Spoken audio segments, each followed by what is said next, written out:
I will record. So welcome to the second day of Math 105. A couple quick announcements. It looks like having 2 short homeworks a week is working. So that means in the syllabus part, I have to change this to be twice as big because there's 2 a week. So you'll have 20 homeworks over the 10 weeks instead of homeworks over the 10 weeks.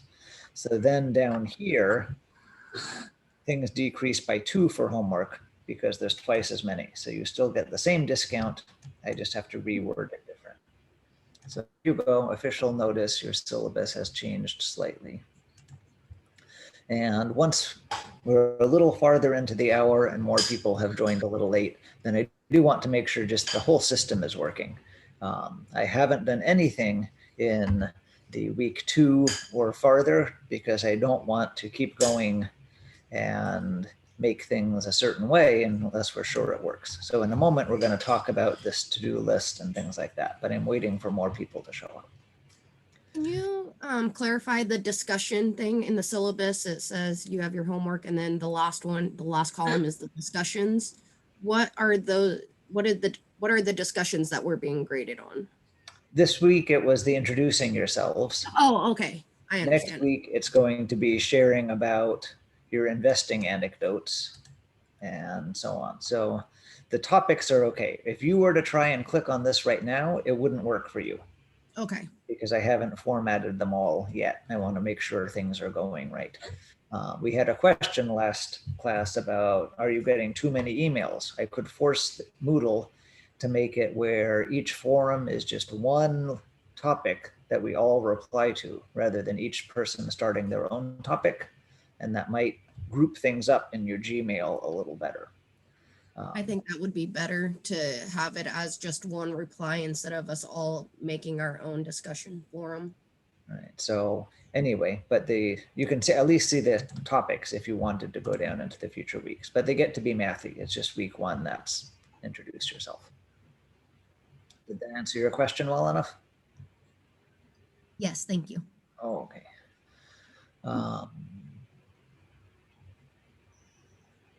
So we'll talk about this part, but in a moment. We've been going over the homework. Thank you for all of your activity in the half hour before class study session for those who were here.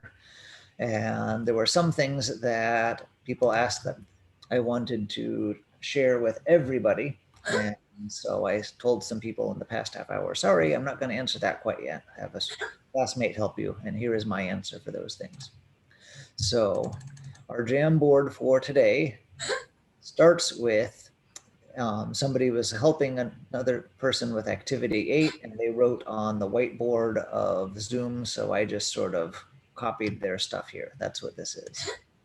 Then we had me write about problems 1 and 2 on the homework for the first homework for week 1. And then there was this problem, which was actually one of the more recent ones people talked about, but I want to get it out of the way. We don't do a lot with fractions in 105. So this isn't something that's important for your foundation for the class, but it's a good example of something I mentioned last week. And you can just show off and be smart and know how to do this. So if I wanted to write 0.8% as a decimal, let's for a moment do the wrong problem. If this word here was decimal, then I could take my 0.8, which is a percent, and say, I want to replace that percent with something else. And we talked last class about these 4 different things that mean out of 100, which is the same thing that the percent symbol itself means. And the easiest one to use with decimals is the second one, 2 decimal point scoots to the left.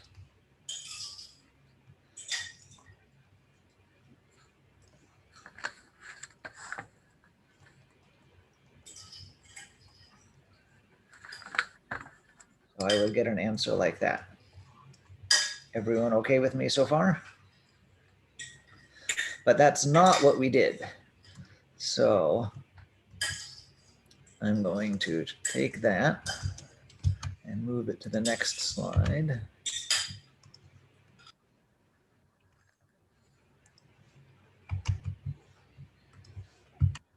This problem doesn't want a decimal, it wants a fraction. So we're going to start exactly the same way. We have our 0.8, and we have a percent symbol we want to get rid of. But if our goal is to be a fraction, this is not the easiest one to do anymore. That doesn't help us get to fraction land. So instead, we should do one of these things that looks like it's fractionish. So we could pick, we could do the third one or the fourth one.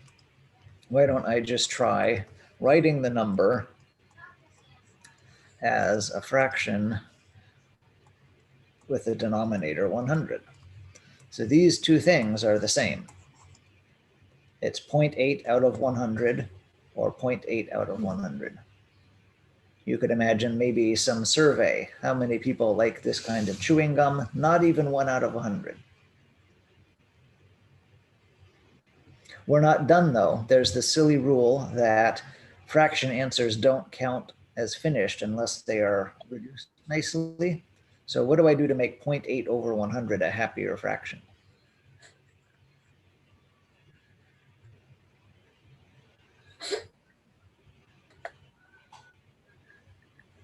Do you multiply by 1 over 100? Yes.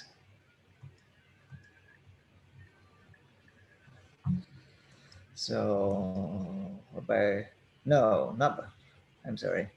What I want to do is get rid of this decimal point, right? It looks awkward. So I can do a times 10 top and bottom. Or if you want something that means the same, I could just do a decimal point top and bottom. Scoop. Because that's the same as times 10, right?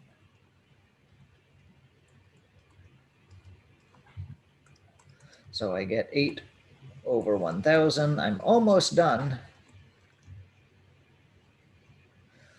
Now I want to reduce this as much as possible. Does 8 go into 1,000? Yes. So I'll divide by 8 top and bottom.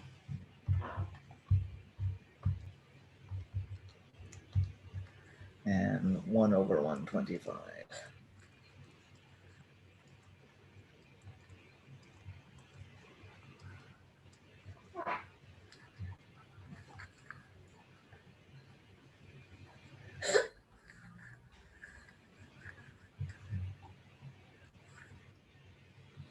Okay. Any other questions now that you see it?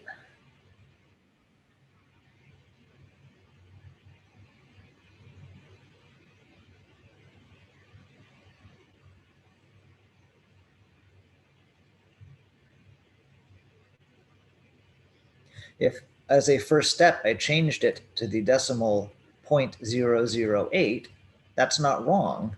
That just doesn't really help me get to a fraction. If I did that, my next step might be to read this decimal in its formal name. Everyone realizes that decimals have different names. So if I am lecturing, I would always say 0.008. And by saying this initial 0 when I'm lecturing, it gives your ears, your brain, another moment to say decimal coming, right? If I was just sitting next to you at a table doing homework, then I'd probably say that initial 0. I would just say 0.008. Wrong with that. Then if I was in a court of law writing out something as a stenographer or typing something as an official record, I would say that this is tenths, thousandths. This decimal is 8 thousandths. And once I did that, once I looked at the, oh, it's 8 thousandths, then that brings it right here. I just reduce it to get a good decimal answer. Yes, I guess I want to go ahead and say something if I could. Sure. When I initially was looking at write 0.8% as a fraction, I was thinking 8/10 for some reason. I know that's not right. But then again, when we went through the process, I see what you did. And I was just thinking of place values. You could. You know what I'm saying? I was You thinking started by saying 0.8%, right? That's Yes. perfectly valid. We take the Okay. 0.8 and made it as 0.8. Now I very much want to do this option. I'm going to replace the percent sign this time with a times 1/100. And I'm going to get to this again that way. So we all wind up in the same spot.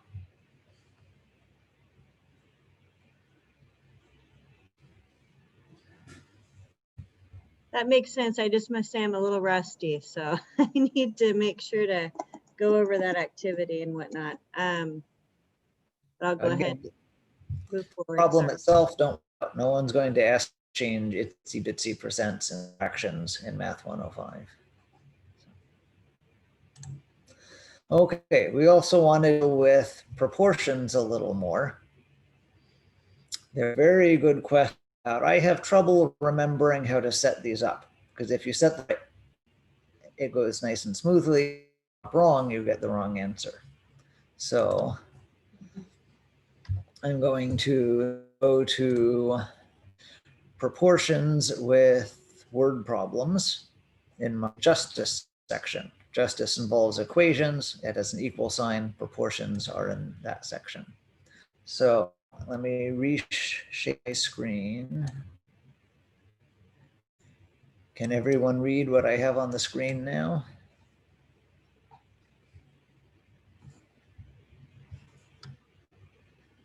Yes. Yes, okay. So we have 4 problems here, and different students have tried turning this situation into a proportion. So for the first situation, Bill can drive 40 miles in 1 hour, so he can drive 80 miles in 2 hours. Some of these are correct proportions. Some of them are wrong. So stare at them for a moment. I'm going to move them onto the Jamboard so that we can write on them. Actually, I'm going to put them there and move that one. Keep things in order a little better. Okay, is that still big enough to be legible for everyone? So which of these are good? Which are not good? Right off, I see that the first one is equivalent. 40 miles over 1 equals 80 miles over 2. So That that one you like? that looks right to me. Okay. And then 40 miles over 1 hour equals 2 hours over 80 miles. And then 40 miles over 80 miles equals 2 hours over 1 hour. I don't think that's right. The second and the fourth one don't seem right to me. No, it does. The second one seems right. But you don't like the fourth one. Someone else start talking. Which of these are good? Which are bad? Can you put it into words? Why? From number 1 or number 2? So let's just stay on number 1 for now. So the third one isn't right because it's 40 miles over 1 hour. And then on the other side, they flipped the hours and the miles. So they have hours on top instead of hours on bottom. So that's why that one's wrong. And 2 is right because so ultimately what you're trying to do is when you're cross multiplying, you want the 40 miles times 2 and the 80 miles times 1. So when you're reading it, as long as you can get that proportion when you're cross multiplying it, those are, you want to be able to get the numbers to go from that way. Okay, all of those are good things to say. Right. If the proportion is true, then when we cross multiply, we should get the same number. 40 times 2 is 80, 80 times 1 is 80. 40 times 2 is 80, 80 times 1 is 80. 40 times 80 is certainly not 2 times 1, so this doesn't work.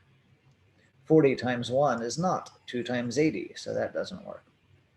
But that is working backwards. If you haven't solved the proportion yet, if you just have a word problem and you want to know how to set it up, we can't actually do that because we don't know what the other number is to multiply with. So that's when we use the words on top and words on bottom. The first situation we have is 40 miles in 1 hour. And I'm going to put an arrow to have a direction with that. Miles is coming first and hours is coming second. Our second situation is 80 miles in 2 hours. So if I draw that, then 40 miles in 1 hour, 40 miles in 1 hour, 40 miles in 1 hour, 40 miles in 1 hour. The second one, 80 miles in 2 hours, 80 miles in 2 hours, 80 miles in 2 hours, and 80 miles in 2 hours. So the moral of the story, and if you were in Math 20 with me, we'd go through all the rest of these, but you've dealt with proportions a lot more. So I'm assuming that you can go through 2 and 3 and 4 on your own time if you want. The moral of the story is you want parallel arrows. If one situation starts with miles and goes to hours, the other situation has to do the same. If one has miles on top and hours on the bottom and the other flips it, that's not going to work. Or like Ghostbusters, you can't cross beams and mix things up. Now, when I do proportions in class, I am always going to do it this way, where one situation is contained on the left, the other situation is contained on the right. Because I'm lecturing and in a room of 34 people, most people like this. This seems right in their brain. Some people are this category. They want one situation on the top and the other situation on the bottom. And as long as they don't go opposite directions, that does work.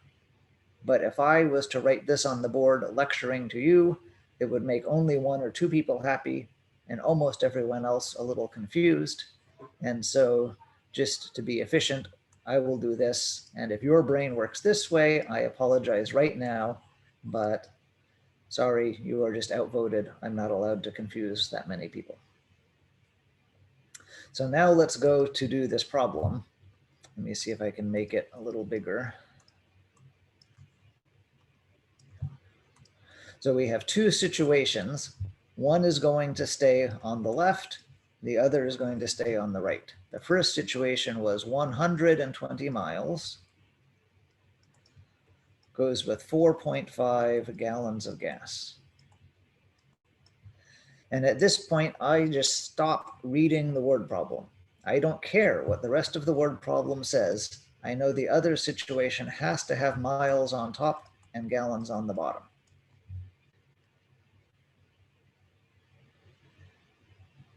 Then I keep going. While driving across the country, the tank gets down to 0.9 gallons. How many miles are left for her to find a gas station? So that's the Y, that's the thing I don't know. If you want to use a different letter, go ahead. So now let's actually solve this.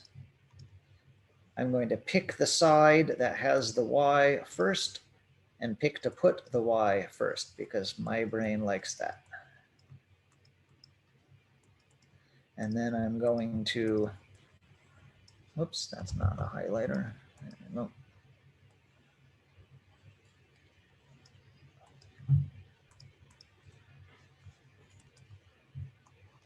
Do the other multiplying here.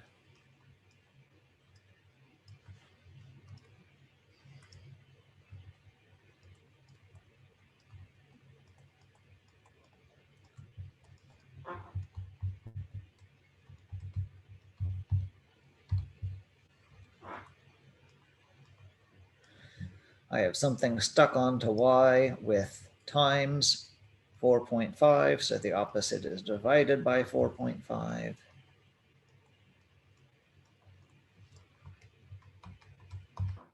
And I get 24.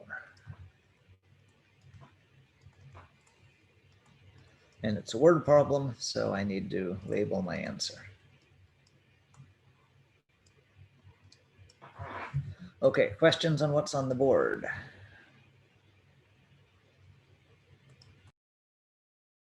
It's not really a question, it's more of a comment. I like how you do the y times 4.5 because my way of doing it might complicate things when I put the 4.5y and then you divide it.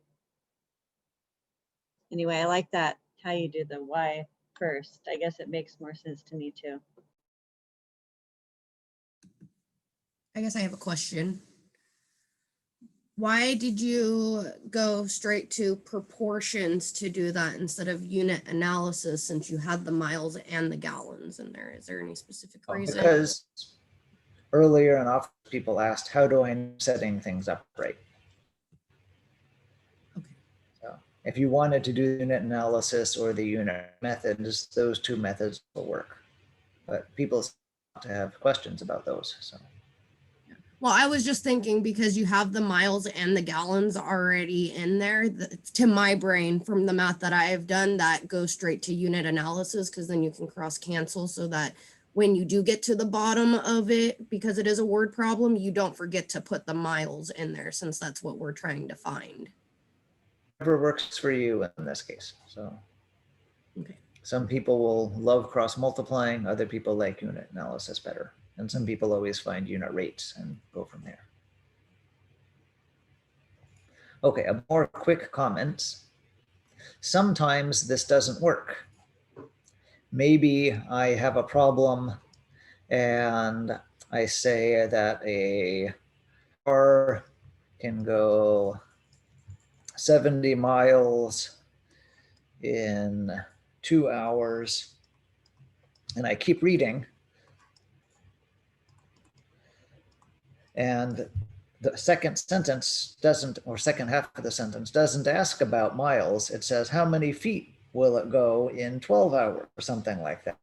So sometimes they try and trick you and they change one of these. And then I have to decide, should I change the top here to be feet? Or should I just solve for miles and know that at the end I have a part B of changing the miles to feet? Sometimes there's a similar thing where they say it goes 70 miles in 2 hours. How many miles would it go in 5 minutes? And again, you can't have minutes with hours over here. You have to either first change this to minutes, just work with 120 minutes, or solve for hours and just know you have a part B of changing your hour answer to a minute answer. Something like so. Heads up, be alert for that. There is a shot where when you have a proportion, you can multiply the two that aren't opposite the letter and then divide by that it is opposite the letter. So if you know that shortcut, that's okay too. If you're a Math 20 student, I would warn you not to do that because it is assuming certain things in Math 60, but you've already finished this. You're in Math 105. So I don't have to warn you that your next algebra class might be a little trickier if you use the shortcut. If you like the shortcut, go ahead. Okay, any other questions before we move on from proportions?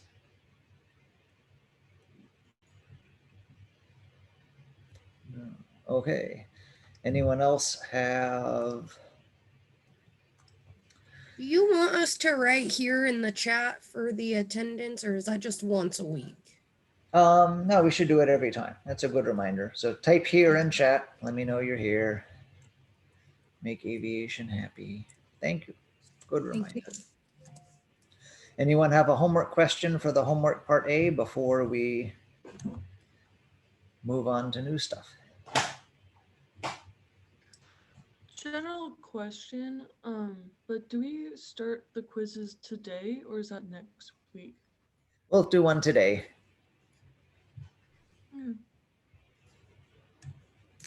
I have a question about the quizzes. Okay. Right, is it going to be over like the activity or like the part A homework that we did, or how do we know what our quizzes on Wednesdays are going to be over?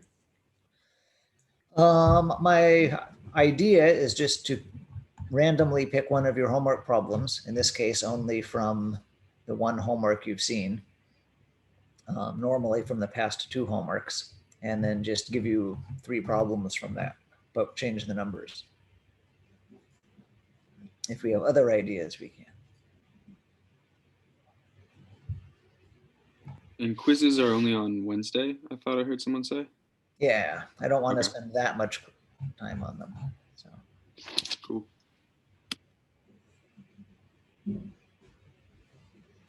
okay, let me talk about syllabus a bit more.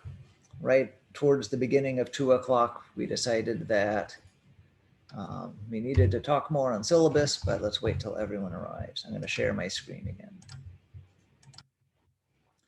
So I made a few changes since Monday. Now, if you go to the lectures at the top, then you do indeed get a playlist just for us with only Monday's video because nothing else has happened. Then in the syllabus, I put our study session times. We're still thinking that the half hour before class and maybe an hour Saturday night would be good. If this doesn't work out for people and you need something else, let me know. But that's sort of what's going. These are optional, but it's just easier to get homework done with other people. So I should make the offer. If you need other office hours, just privately let me know. Okay, then the grading, I realized if we're doing homeworks twice a week, then these numbers need to double because you don't have 10 homeworks, you have 20 and so on. And that means a little below, then we have to say decreased by 2 for the weekly homeworks because these numbers are twice as big as the discussions. So I've worded that carefully. One student requested, can I have all the achievements on its own web page just so I can see that checklist, maybe printed out? So I said, sure. So there's a new sentence here. If you click on this, then you get just the achievements. And if you pick your name, like I will pick sample student, then there's all of them for all the weeks. So if you like checklists, there you go. If you don't, you can ignore that page completely. As a side note, there's no requirement to not skip ahead. If you want to work on a math problem with a stranger before week 2, you can. Just let me know when it's done. But I've tried to pace them out so it's not overwhelming. And David, we'll be notifying you of our achievements. You don't really keep track of those. We have to let you know about those, correct? Right. I don't have any special surveillance on your phone to know when you do all these things. So thank goodness. I also have a question about the achievements since they're broken into weeks. Like, so for the achievements in this week 1, once week 1 is over, can you no longer do those achievements? It's moving forward. No, I want you to catch up. That's why I have worded it. Let me go down, blah, blah, blah. It's possible you've earned the following achievements. That's me Okay. trying to say, maybe you got this many done, but I doubt it. So someday you can have them. I can certainly make explicit, let me make a note to myself, they can be done anytime. Perfect. Thank you. Achievements never expire. A due date, something like that. Okay, I've made a note to myself. Okay, back to the syllabus. Where were we? Excuse me? How do the achievements factor into our grade? Or are they just to keep track of?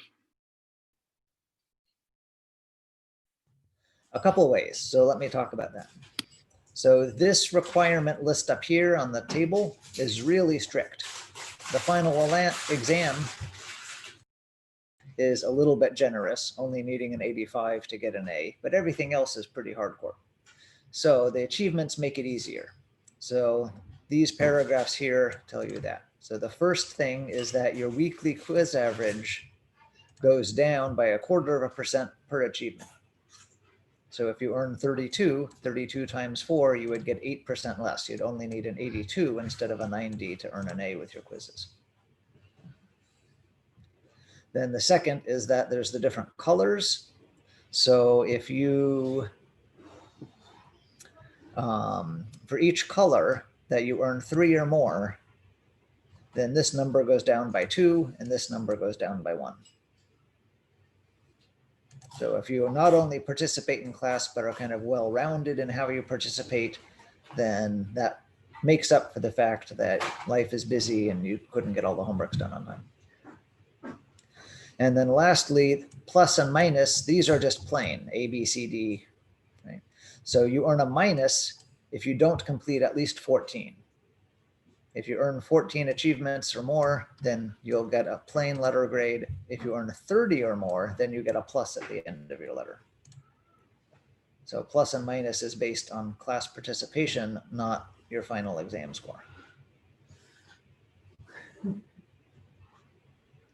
And that's part of that when you want to brag to other people, whether yourselves or with me in a letter of recommendation, you can say, my math teacher grades pluses and minuses this way, and I really participated in class and got a plus, and most people didn't. And so you can show off that way.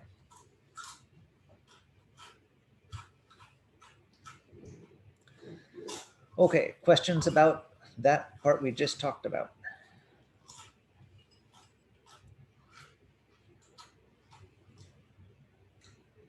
No, okay.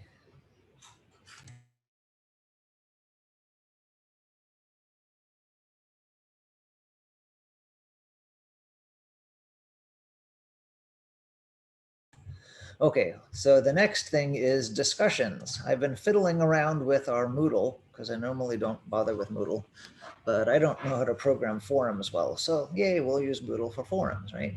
Moodle doesn't grade forums. There's no way to automatically have Moodle tell me when you've done the tasks. So after setting it up, then I was talking to Paula, how do you actually see who has started one and replied to two? And she says, you just have to go and look. And I'm like, that's a nightmare. So I am thinking that that's stupid. Why don't we make it where you finish your discussion for the week by sending me yet another email and say some small thing you learned out of it. You know, I am happy to learn that there's 3 other people going for a culinary degree in my class. You know, I wouldn't have thought there were 4 other people who used to be shepherds in Alaska or whatever it is. They will get more interesting when we actually talk about math and not just getting to know each other.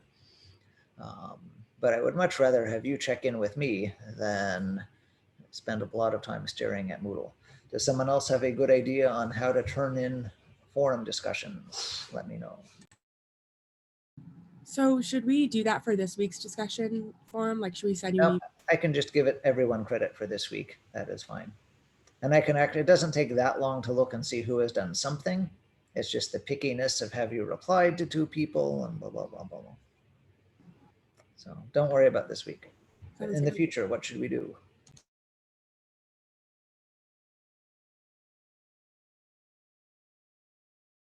I think an email would be fine. I mean, it's just one more email, but you know, at least we could make sure it's accounted for that way.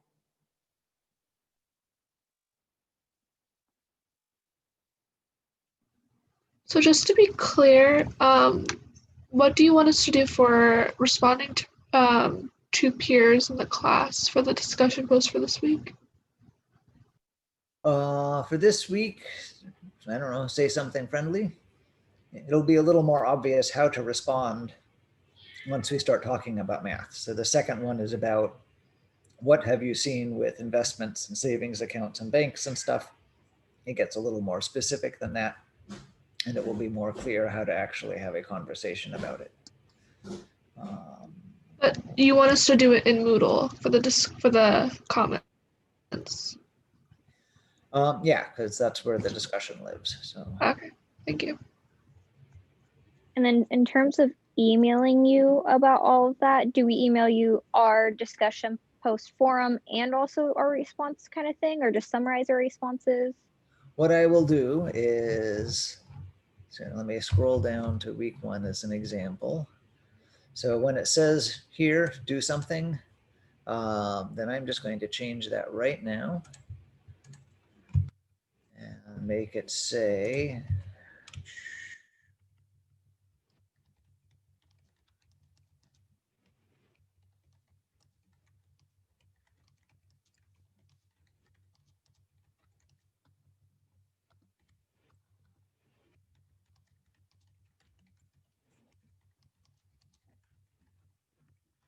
Okay, so instead of saying your Moodle won't show completion, then now next time I load it, it will say, finally, send me an email or text sharing some small benefit you gained from participating in the discussion. I'm going to use this as a template for week 2 and so on. So if this looks good, we'll be happy. You don't have to actually do it for week 1. Does that seem reasonable? Yeah. Okay, also about the forums, the consensus, which wasn't many people, but a few loud people, was that all of these emails was just ugly. We should limit the discussion forum to the kind of forum where there's only one topic and everyone is just replying to what I start. And then it just builds off one email thread in Gmail, not 34. Is anyone like getting 34 separate emails because you're so into these discussions? Absolutely not. I'm all for that idea. Okay, so don't start week 2's forum yet. If you happen to be the kind of person that plays in Moodle for fun, let me change it so that there's only one topic and then replies. I'm guessing that's good because most people, when you've been turning in homework codes, haven't been putting the little MTH105 blah, blah, blah in your homework things. So you're not auto sorting your emails anyway. So let's make them fewer. Okay, before we leave, I think we're pretty much done with that. Let me make a note to myself in my emails after class to say for discussion forum changes, turn in only one topic. Okay. So this to-do list for week 1 in its attractively shadowed brown box. Is it clear? Are we all ready for me to make this the same format for all the other weeks?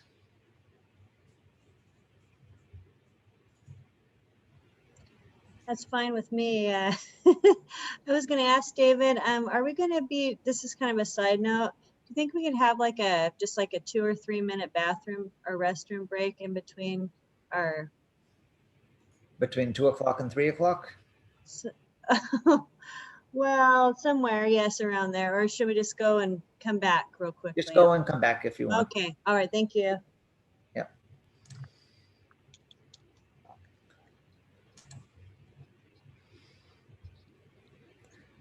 Okay. No other comments about the to-do list. Everything seems clear. You know what's expected. It's not confusing or too much or too little. It looks good. I'm a little worried about the discussion forum business, but I think once we get used to it, it'll be fine. Okay. Paula's class loved it last term, so maybe they're just freaks, but I think it will work well. Okay. One person said I couldn't find the answer key to the activity. It's in the references thing. And I think Paula put it there so that people would delay a little bit and not just jump to looking at the answers too soon and try and work backwards, because you should always work math problems forwards, at least the first time you try them. So that's why it's slightly hard to find. Are the optional videos so far sufficient for people that were looking at them? Has anyone looked at a video and it didn't help them? I haven't watched all of these carefully, so.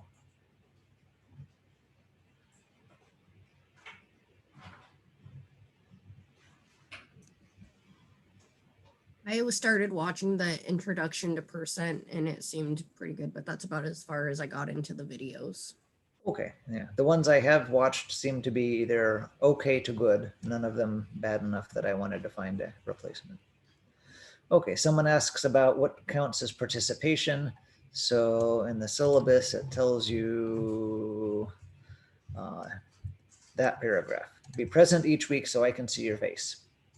So if I'm not seeing your face at all in Moodle, I'm not in Zoom, and we can all just wave goodbye at the end if you normally like having your camera off, then do something else. If you're sick and can't come to Zoom at all because you're too busy sneezing or whatever, you know, your work situation makes you miss class for a week, then record yourself doing a homework problem and send me the video as a YouTube link or something, right?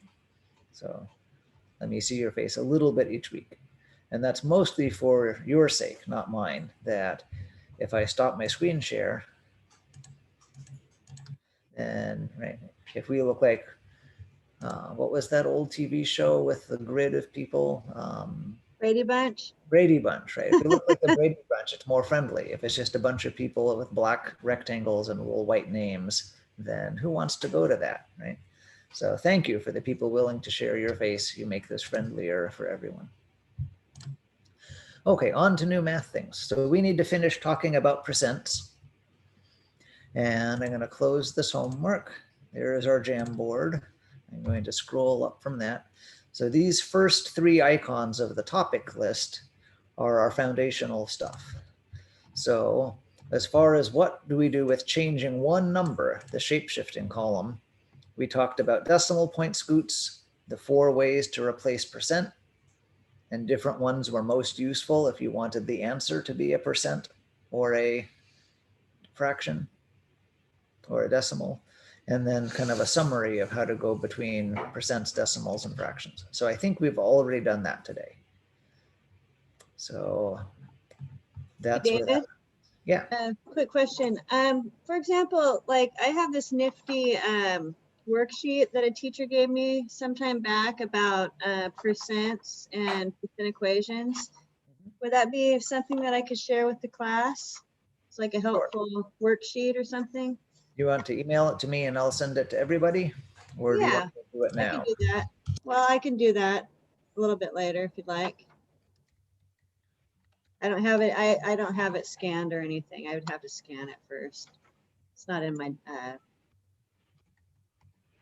I can do that later though. That's okay. Email it to you. Okay, it might be clearer that way than holding up the webcam. Okay, so the next thing we deal with is expressions. We have percent of, percent change, the 1+ trick, and simple interest.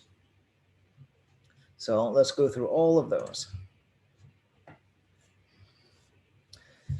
And I'm going to go fairly fast because this isn't Math 20, we're just reviewing. So holler if I'm going too fast, and then I will slow down. Let me make this bigger. Is that a good size for being legible? Can you share Oh, the screen? share my screen. You have no idea what I'm doing. Okay. Thank you.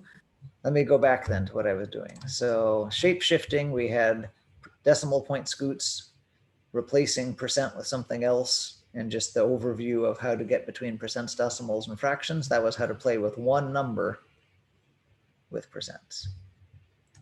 Then in the mad science, we have lots of things we could do with percents before we ever get to equal signs. Percent of, percent change, 1+ trick, and simple interest. So this is our to-do list for review right now. If we did look at percents with an equal sign, then we have percent sentences and word problems to deal with. And we'll get to that too. So here's the whirlwind tour of things about percents.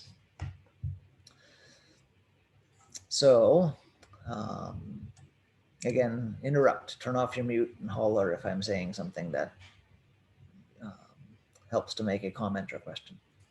So of in a word problem tells us to multiply. Multiplying makes copies of things. When I say I want 10 of those, you're saying I want 10 copies of one of those. Okay. So that works fine with normal word problems. Tickets cost $25. A family buys 5 of those tickets. What's the total cost? We're going to multiply. It makes sense. With percentages, the same thing happens, but there is a problem that when you are multiplying, how do I put it in the calculator? Most calculators have a percent key somewhere, and they are usually garbage. They just don't work the same way from calculator to other calculators, and they don't all work the same way in different types of percent problems. So it's, as a rule, always the best thing to take our percents and turn them into decimals whenever we're doing arithmetic. That's just the friendliest thing to do with a calculator. And that's not bad, because as we saw earlier, if I want to take the percent symbol and get rid of it, I can just replace it with 2 scoots to the left. If I can actually draw correctly. There we go.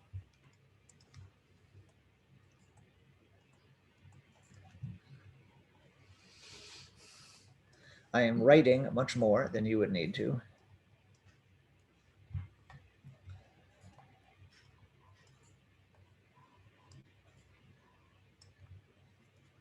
And get my answer. If you want to be a little more like a Math 60 student, then you can put equal signs and so on. So of means multiply. When you see a percent, scoot the decimal.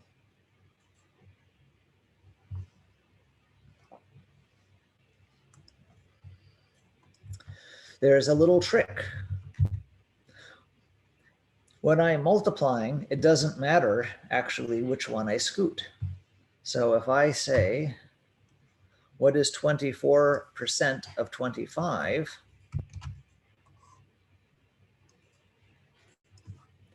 Then if I'm just blindly following this procedure, I'm going to write 0.24 times 25. And if you are like most people, have to get out your calculator, because I don't know what that is. But I could switch which one I scoot. And instead, I could say I have my 24 and I have my 25, and I'll put my scoot on the 25. And now, what is a quarter of 24?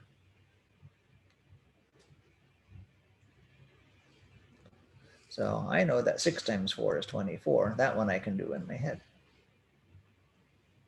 It's not important to know the switcheroo trick, but it does let you sometimes show off at restaurants and things like that.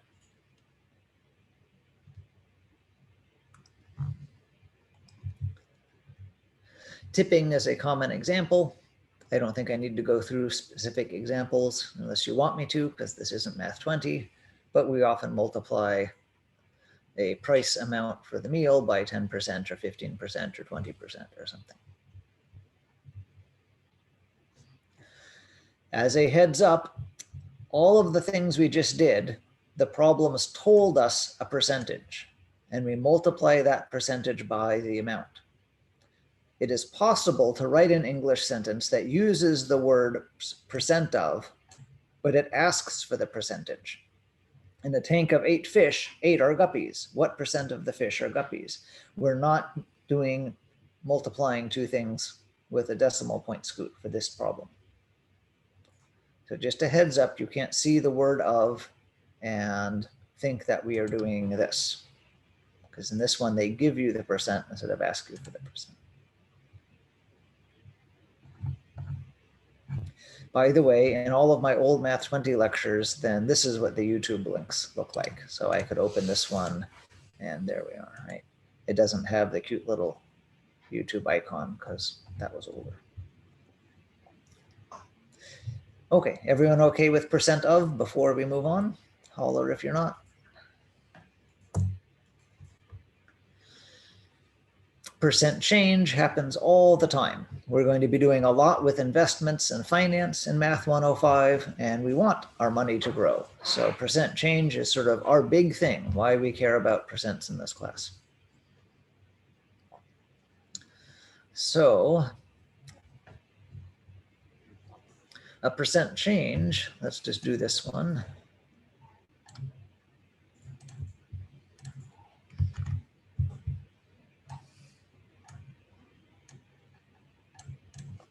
There's a general formula.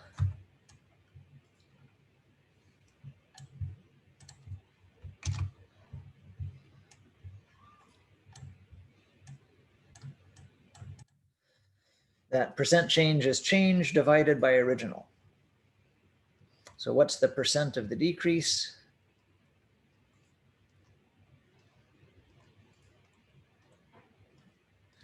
So it's on sale for 75 cents. It starts at 75 cents. It's on sale for 15 cents off. So the change is the 15 cents. The original is the 75. What is that? 0.2. And it wants a percent. Instead of going out of percent, with 2 scoots to the left, I'm going to go into percent with 2 scoots to the right. And we talked about this on Monday, that if I want to put a percent on something, I have to do the opposite of out of 100 to balance it out. I can't just change a number by multiplying it by 100.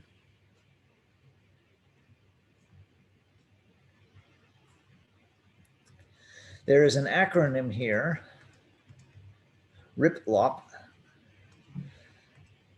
Maybe your earlier math teachers told you RIPLOP, maybe not. It stands for right into percent, left out of percent. So I will write that.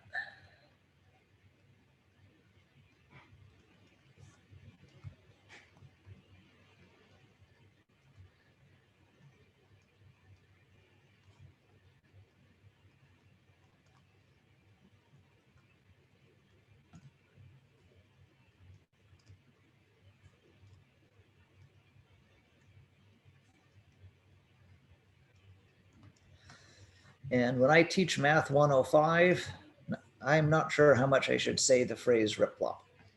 Right? If I'm teaching Math 20, I say it constantly because they are just learning it. If I teach Math 25, I say it whenever we use percent to decimal or decimal to percent because they've just barely learned it. You can probably do this no problem at all. I'm not sure how many people in this class just came out of earlier math classes last term and your brain is on a roll. How many people haven't done any math for 30 years? You're coming back to school after switching jobs or raising kids or something, and this little bit of review is nice. Or how many people just drank too much eggnog and other stuff over winter break and your brain turned to mush, and that happens too. So I'm going to start by saying RIPLOP more. If it gets annoying, let me know. You are more advanced students than I have good habits for dealing with. So that's percent change. We need the change and the original. We can change up and we can change down. So here's an increase and a decrease.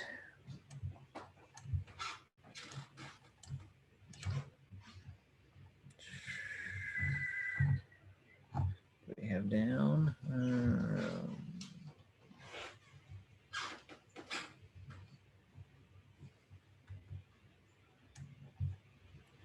There's a down.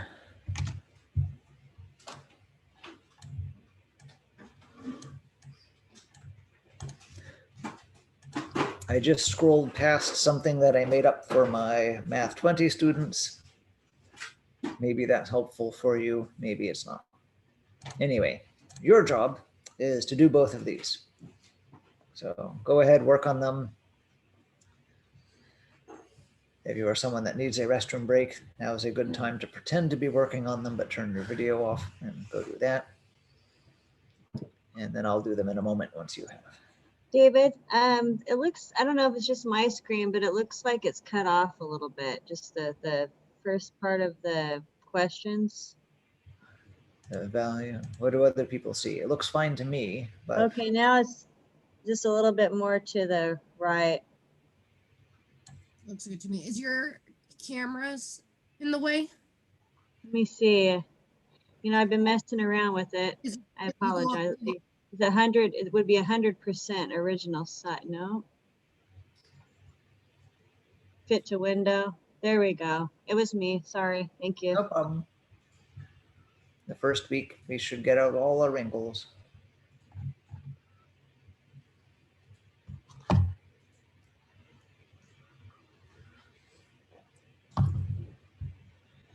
Okay, while you're working on that, I am going to prevent catastrophe and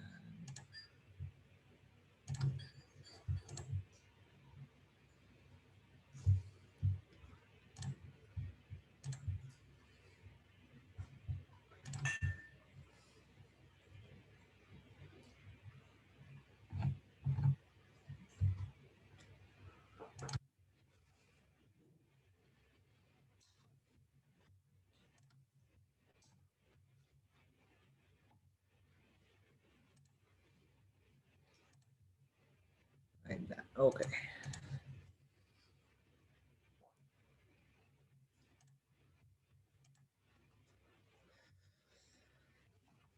Someone guide me through it. What do I do for 67?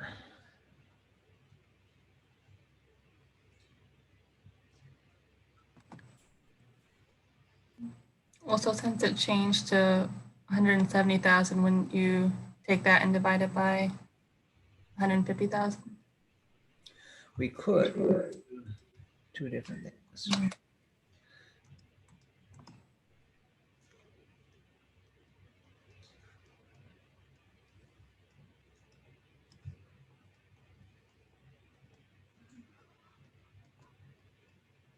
Wouldn't it be easier just to do 150 and 170 and forget the last 3 zeros and add the 3 zeros back on after?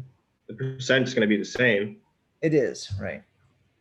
So it just saves a lot more work than if we get rid of the last 3 zeros.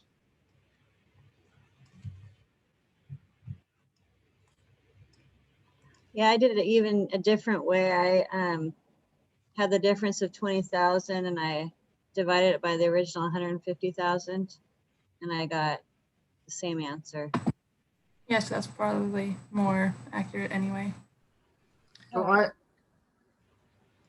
got a different answer. I got 13.33%.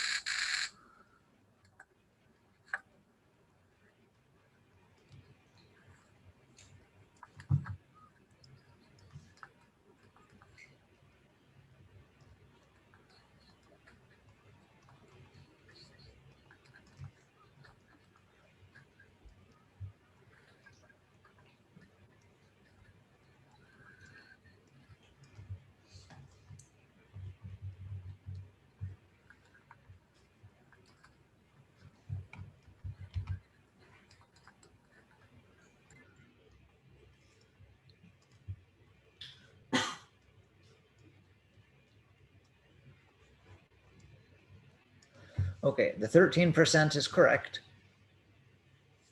Notice that we did change divided by original. We found the change first, and then we divided it by the original amount. It started at the 150. If you divided it by 170, you'd get a different answer. Isn't it What- like 13? This one had a good idea though. If we do 170 divided by 150, we get 1.13. What does that mean? So if we adjust that to get percent, we end up with 113%. And then if we factor in that we started with already our 100%, it shows us the 13% increase.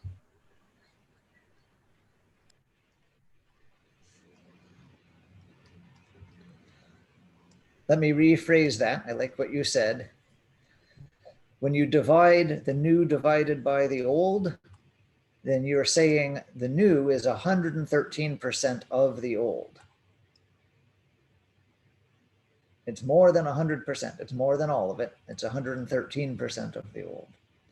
And that is true, but that's not what the problem asked.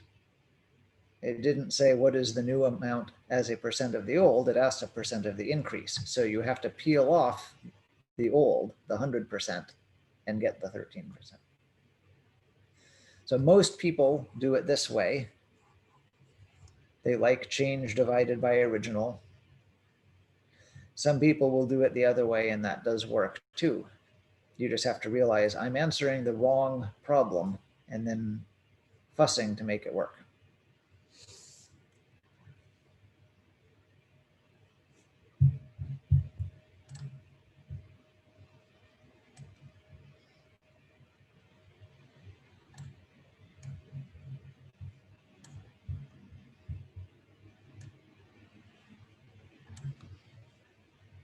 Questions on 67?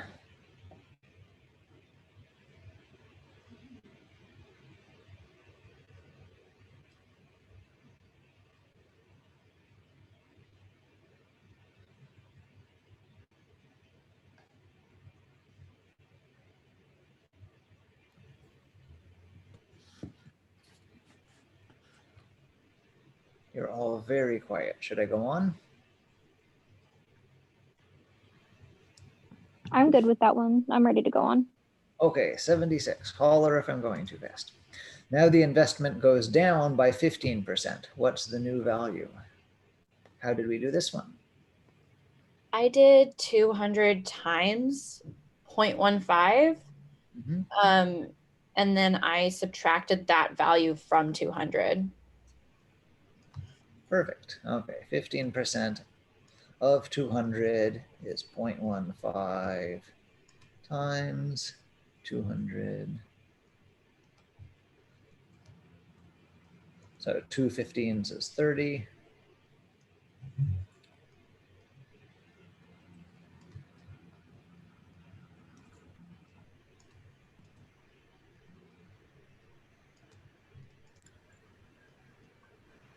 Oops, not 70, 170. Oh, okay. And then I kind of did the opposite of this. I figure if we're doing 15%, then that leaves us 85%. So I just did 200 times 0.85, and that got me straight to the 170. Okay, that's a great segue. Thank you for doing that segue. I will give you your tip after class. Good job being a plant. Okay, so Eli's segue, the 1+ trick. When we do percent changes, then it's extra work to have to add or subtract the change to the original to get the new value. So many times in life, we don't care what the change is. We just want the new value. Right? We've invested some money. I want to know how much I have in my bank account or my investment account. I don't really care how much it changed this month. And so if all we care about is the final value, then we can save a step, sort of. So here's the 1+ trick.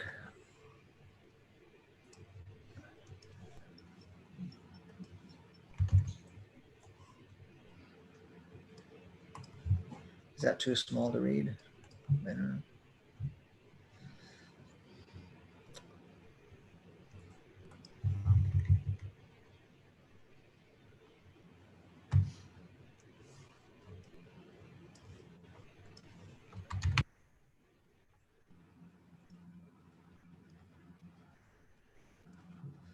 So old way,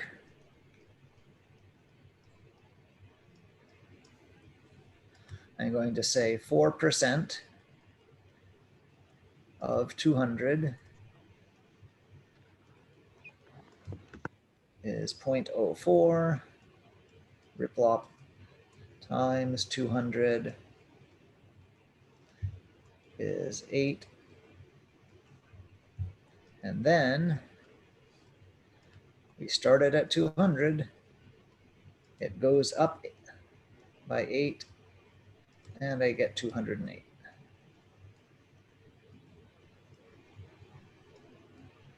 Everyone okay with that? So if I want to use the 1+ trick,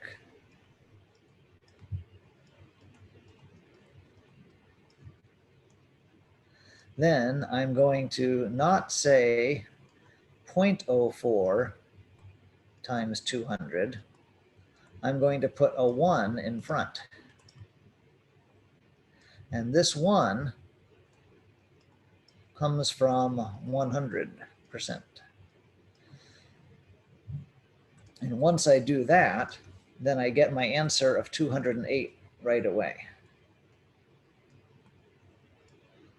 It is telling me if I keep the 100% around and I have 4% more, I get right to 208.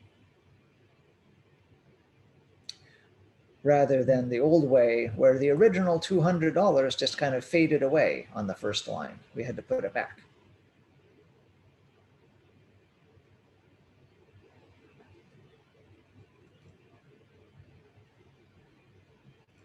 It's still 2 steps, but the step of putting a 1 in front of a decimal point is so trivial and easy that it's almost like it's just 1 step. And we will do this all the time because it happens all the time with money and things that you have a certain amount, it goes up by a certain percent, what do you have? And doing 1 step is friendlier than 2. When we go down, it's a little trickier.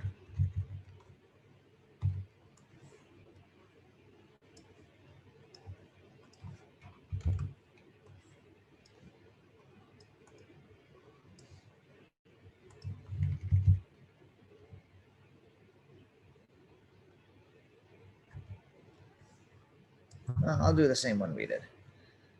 Eli already explained it, but that's okay. Familiar is sometimes good. So rather than do this in 2 steps like we just did, where we found the $30 first, and then we subtracted it away as a second step, there's nothing wrong with that. If you do this all your life, that's fine. But it is a little shorter, and I am lazy. If I take the 200 and I multiply it not by 1 plus 0.15, but by 1 minus the 0.15.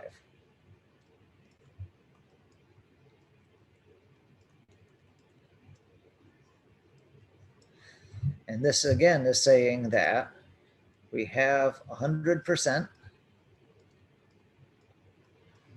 of that $200 initial amount, and then we're taking away 0.15. So what Eli said he did was 200 times 0.85.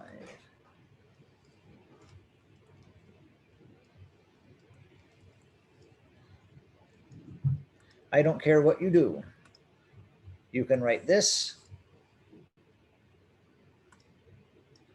You could write this line. You could write that line. They're all the same thing. Okay, that was a whole lot. Questions about any of that stuff we just did?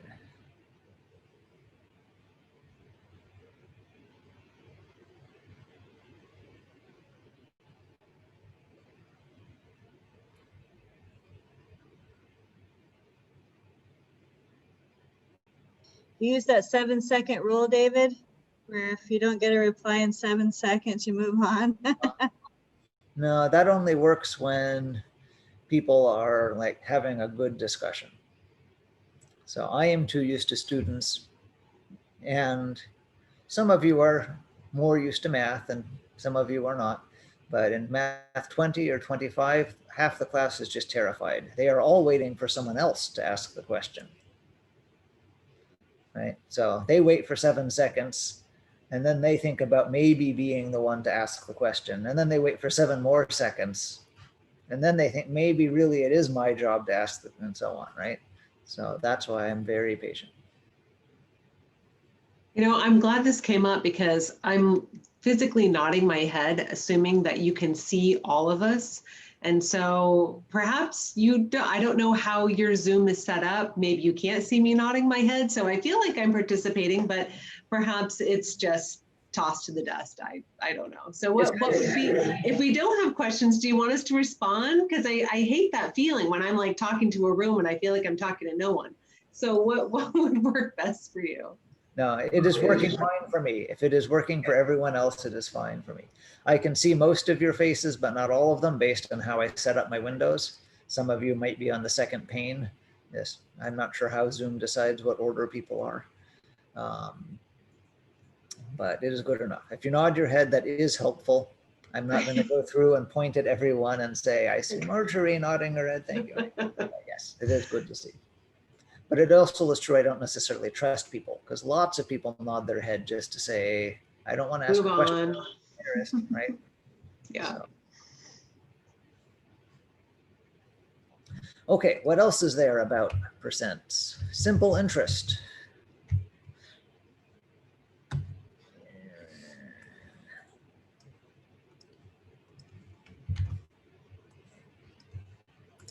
So maybe you haven't thought about it. Interest is a fee. It's always a fee that a lender charges the borrower. If you have a savings account, you are loaning money to the bank. So you get the fee, you collect the interest. If you buy a government bond, then you are loaning money to the government. So you get the fee, you get the interest. If you go to a payday loan store and get a loan, then they are lending. So they get the fee. You have to pay them interest and so on. But interest is a fee. The other bit of jargon is that with a loan, the initial amount is the principal. And everything else is exactly the same. It's just a percent change. It's not like we have to do any different math than we've already been doing.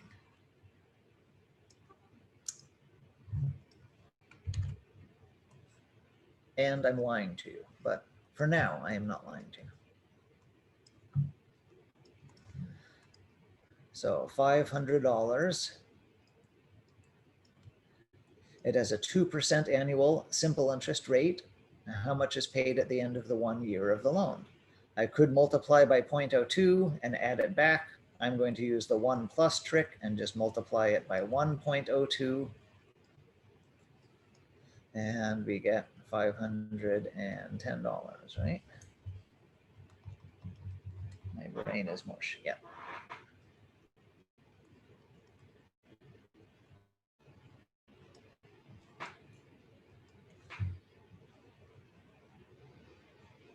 Everyone happy with simple interest?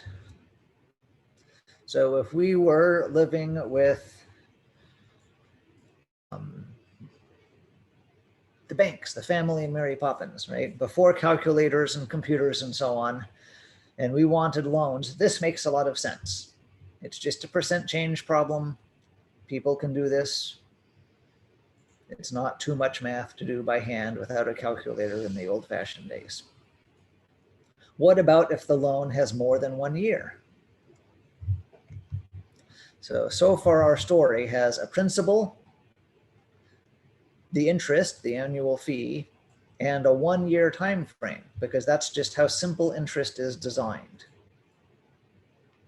If it lasts more than that, then the simple interest happens each year the same amount. So each year,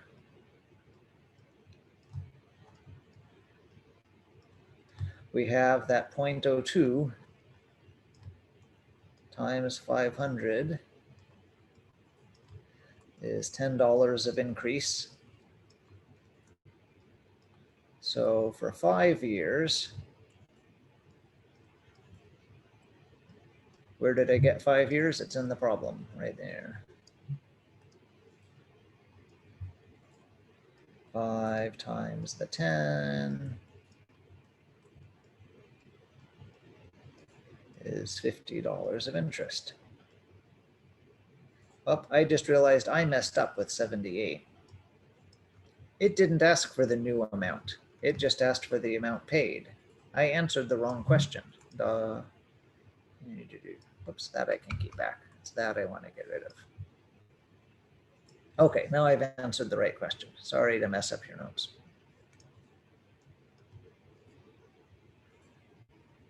It kind of made sense to me more the way you had it before, because you still have to pay back the loan. So you're going to pay back the 500, and then the interest on the loan is 10. Oh, okay. Sure, I like that. I bet I am doing it this way too. So then I need to then say, so yeah, I bet they mean that kind of paid. So pay back, you have to pay back the loan. Otherwise the mobsters come after you.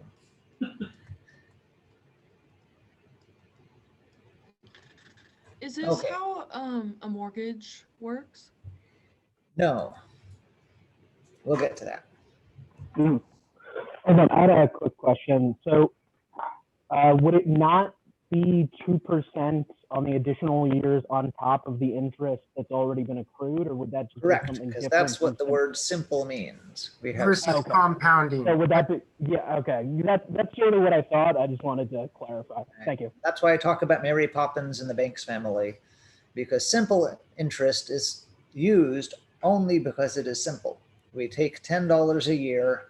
How many times do we copy that? It's 5 years, so $50. That's not what makes the most money for the lender. Roger's good segue. Again, I'll tip you for your segue after class. Thank you.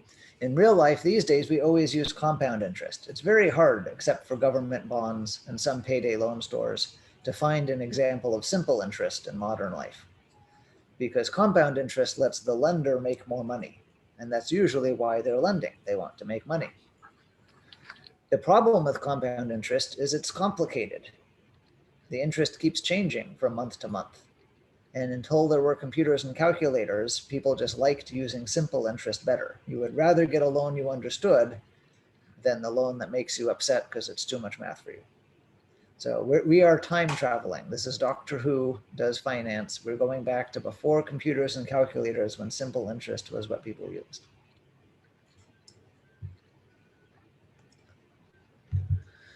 Okay, one last thing. What would happen if it's not a whole number of years?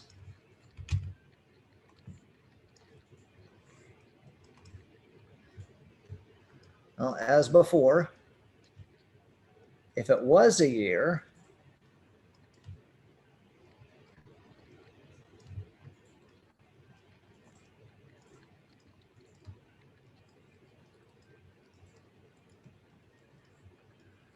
it would be 10.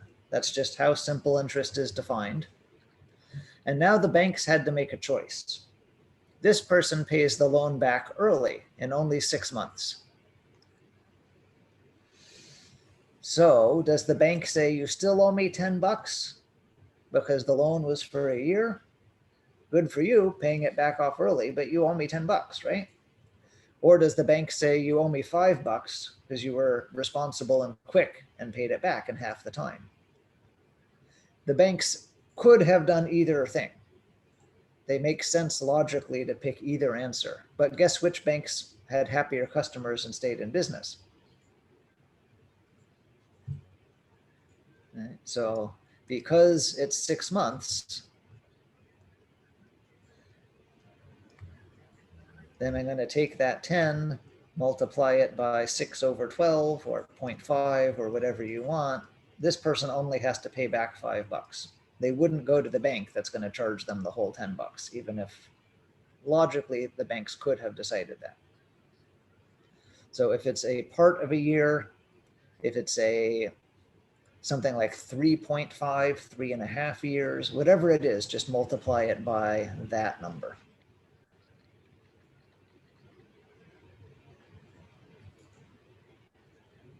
Should we do one that has a number that's like 3.5 or something? Yeah, I'd like that. Yeah, okay. I'm gonna grab 81, but change it.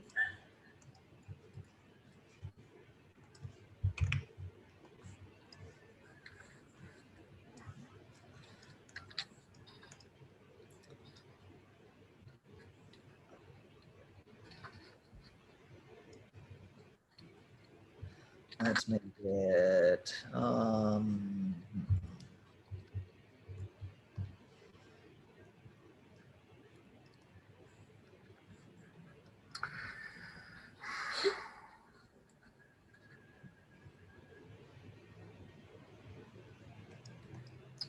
okay, $2,000 loan for 32 months.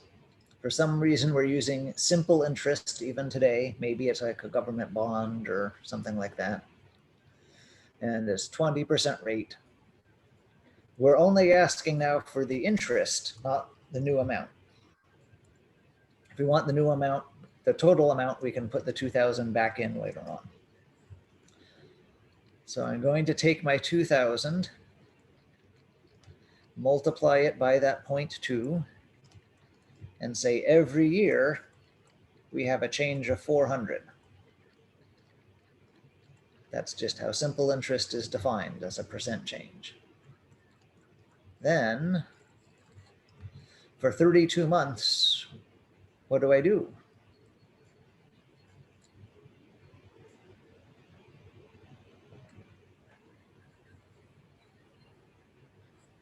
Would you want to multiply the, like, change the 400 to months and then multiply it by the 32 months? Yeah, you can go several ways. I could divide 400 by 12 and see per month what happens.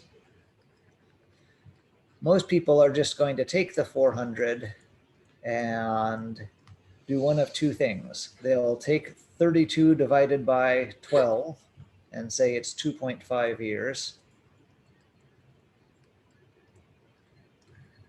Or they'll take the 400 and multiply it by a fraction of 32 over 12.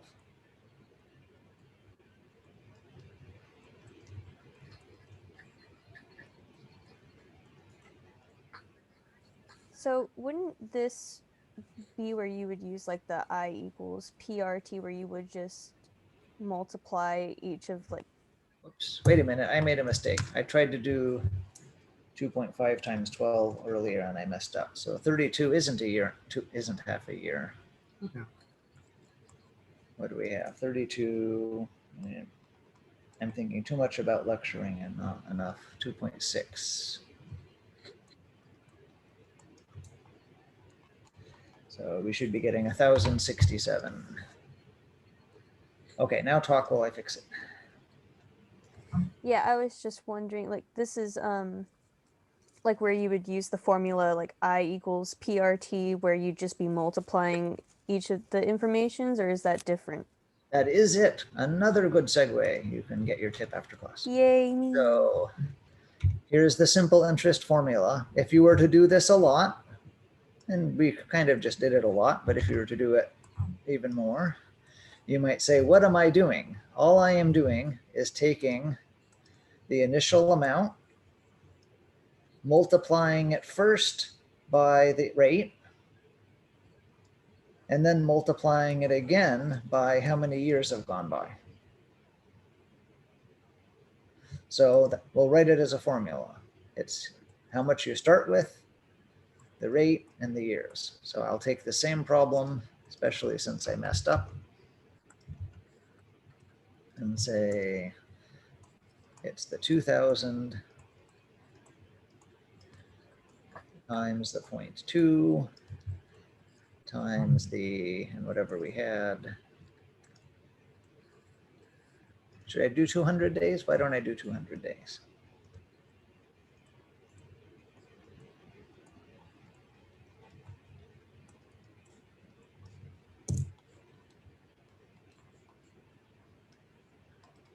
You deserve to see the real problem too, not just the changed one. So $219.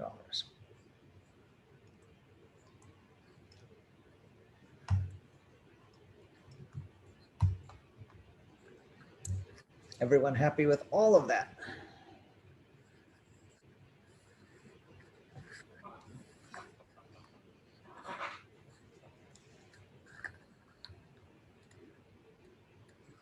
Okay, why didn't I just give you the formula in the beginning? Because you deserve to see how we get the formula, first of all. And I also wanted this tension where are we putting out how much we're paying back total, or just the interest amount, just the 10? Remember, we had to kind of argue about it on this one. When they said amount paid, are they talking about interest or the loan also? So the simple interest formula doesn't give you the total amount to pay back. If you only pay back the interest, you're stealing $2,000 and the bank officers or mobsters are going to come after you. Other formulas we will use do give you the total to pay back. So just a heads up now, this formula is the oddball one. It gives you only the interest. If you want the total amount to pay back, you have to add back in your principal as a part B.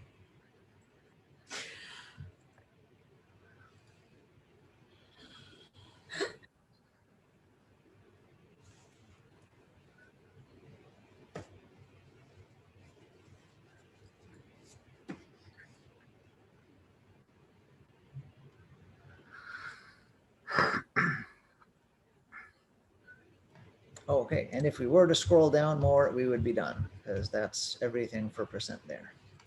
What we haven't done is the percent sentences, and that's fine. We'll talk about things like 12 is what percent of 5 later on when we get to them more in actual word problems. But as far as dealing with money, we have done everything we need this week. Oops, I do want that open. Any questions about any of our math? Not like homework or stuff, but the math part we've done.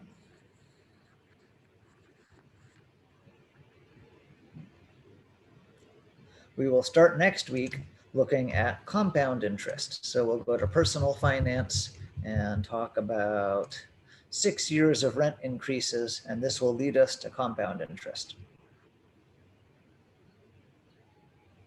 Then Roger will be happy. We get to make money off our money. It works better. So that's our segue till next week. Okay, I want to spend a whole half hour making sure that our first quiz goes as smoothly as possible. I don't think I need to record the video once we get started, but we might as well do this for the process. So my idea would be to go back to our homework. So welcome screen, scroll down, homework. Normally I would pick both homeworks we've done recently. So since it's Wednesday, that would be the part A for the current week and the part B for last week. But there is no last week. So we only have the part A for this week that you've seen. Then I have a 20-sided die, because there would be 20 problems, because every homework has 10 problems. We'd randomly roll 3 numbers, and that would be your quiz. Take those problems and change the numbers. Does that sound like a good way to make quizzes? Yeah, seems cool. Okay, so anyone have a 10-sided die sitting nearby? I have a 20-sided die up in my room. If no one else does, I will just roll mine. So, no. Okay, so I am rolling 1, 6, and 8. So I'll make a new Jamboard thing and grab problem 1.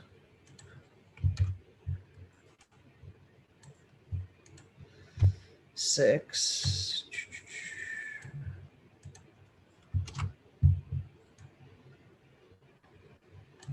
And 8. And then we have to change the numbers.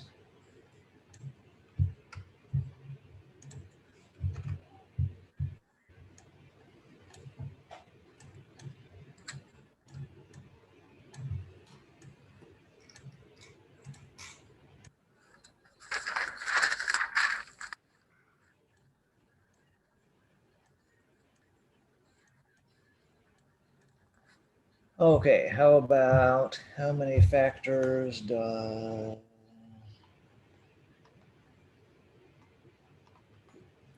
instead of 126, let's do 150.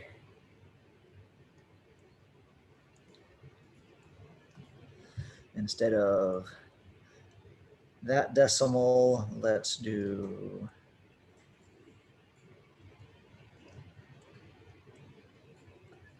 that decimal. And instead of 40% of 750, let's do 8.2% of, I have to use lots of 4s. Let's need some 3s and some 8s and a 9.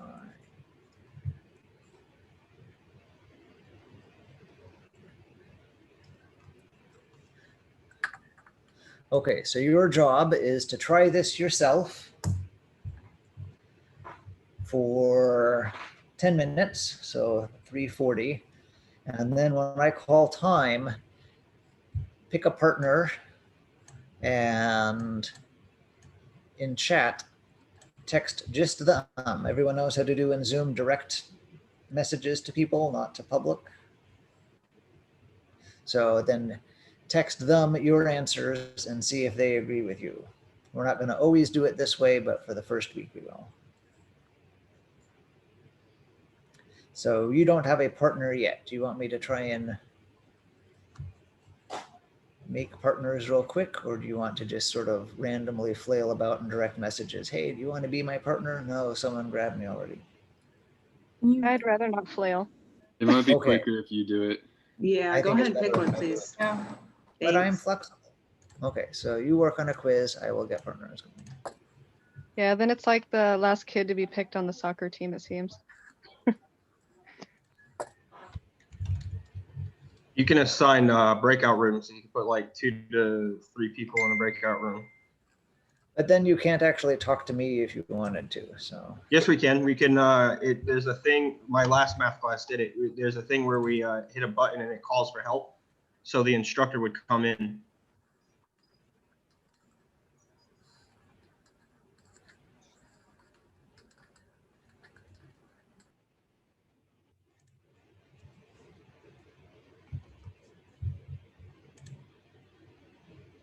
I'm sorry, my internet connection went crazy just then. In your last class, In my last class, the teacher would put us in breakout rooms, and then we could hit. When you do that, there's a button that calls the host in. So since you're the instructor, you're the host of the class, right? And then you'll get like a little notification, and then you can go to each person, each group room.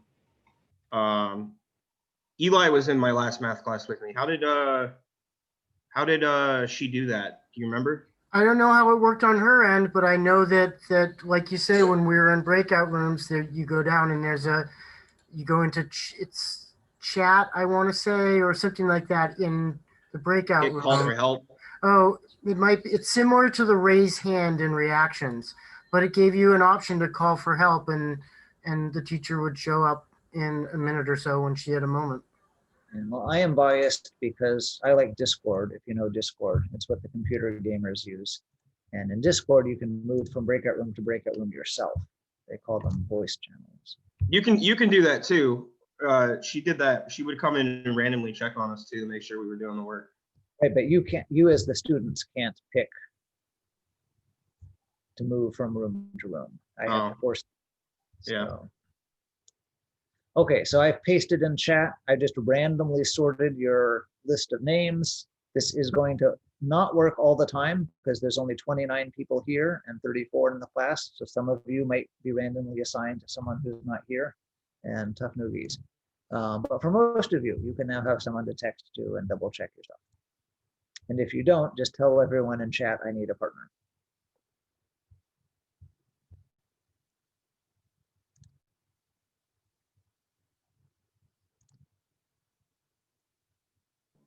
And in about 5 minutes, we can go ahead and correspond with those. Yep.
Are you gonna tell us when we should start talking to our partner or? By my clock, it's about another minute. Okay, perfect. Oh, me and my partner kind of already went back and forth. That's fine. Well, Jay messaged me. I can't remember which one goes by Jay. Oh, okay. He already messaged me. We got that. Okay, good, good. Yeah.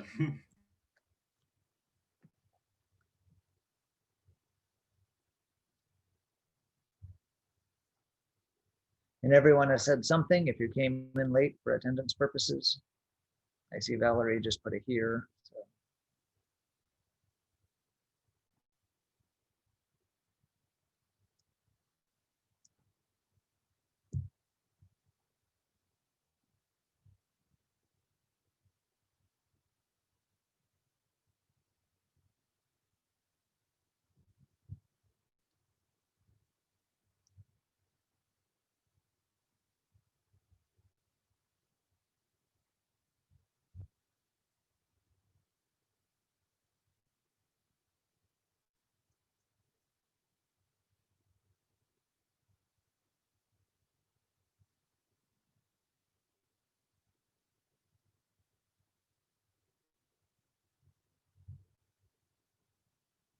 Okay, now it's definitely time to chat with someone if you haven't yet.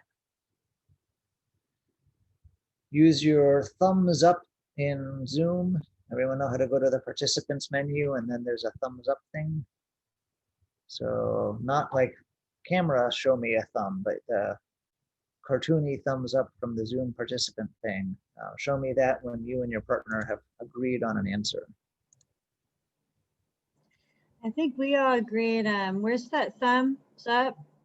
Go to Is it in the participants first, and it's participants? usually down at the bottom. There's a bunch of stuff to do. Did Okay. they move it? So hard sometimes because it kind of configures differently, I think. Let me Right, see. if you're on a tablet and stuff, it's all crazy. Oh, participants. There we go. If it doesn't work, then that's fine.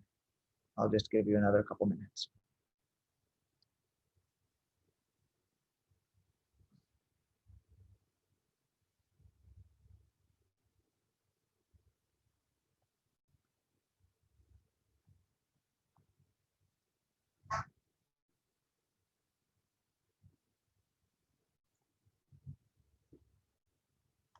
Can I stop sharing my screen? Everyone has 3 problems copied down somewhere. Yes.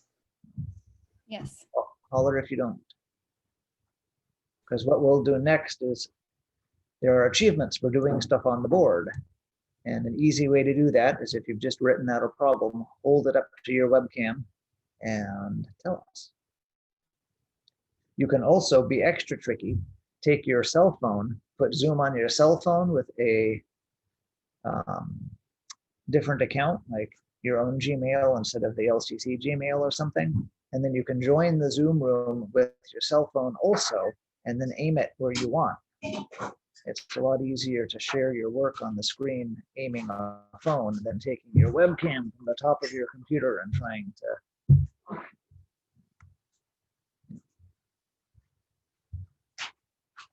Okay, So I'm you going to wanna- stop sharing. Oh, go ahead.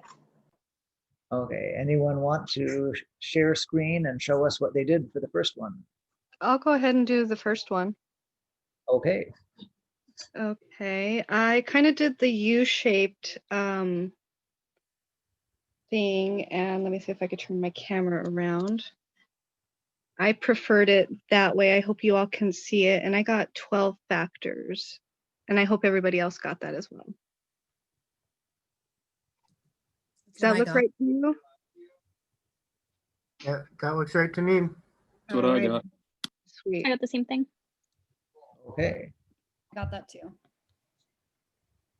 That's I guess also what I I did- got, but I I- wrote it out weird. I guess I have a question. I did the tree, you know, and I started out with 10 and 15, and then 2 and 5 and 3 and 5. how am I supposed to count up the different factors in that way? It doesn't work. The tree will always, not always, usually skip some factors. That's just giving you the prime factors. Is that correct? Okay, I Gives you guess the I prime was factors, confused. I is think a both my different- partner and I both did prime factors. Okay. So, okay. Common mistake. Okay, who wants to be number 6? I can do 6. Okay, so let I me, simply just, I don't even know if you can see it because I did it in pencil. But I took the 442.047 and I moved the point over. I put it over 2 times. hold to it the up right. so we can see. We'll do our best. Right there, Okay, that one. So I just put it over to the right and then I've got the 4,204.7%. Is that correct? Yep. Okay. and who wants to be number 8? I can do that one.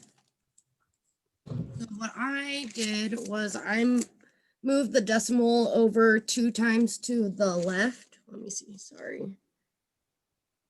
To the left, and then I times it by 389, which came out to 31.898, and I rounded it to 32. Hey, David, can I ask a question here? So, and by the way, actually, that's exactly what I got on ours. I think that's right.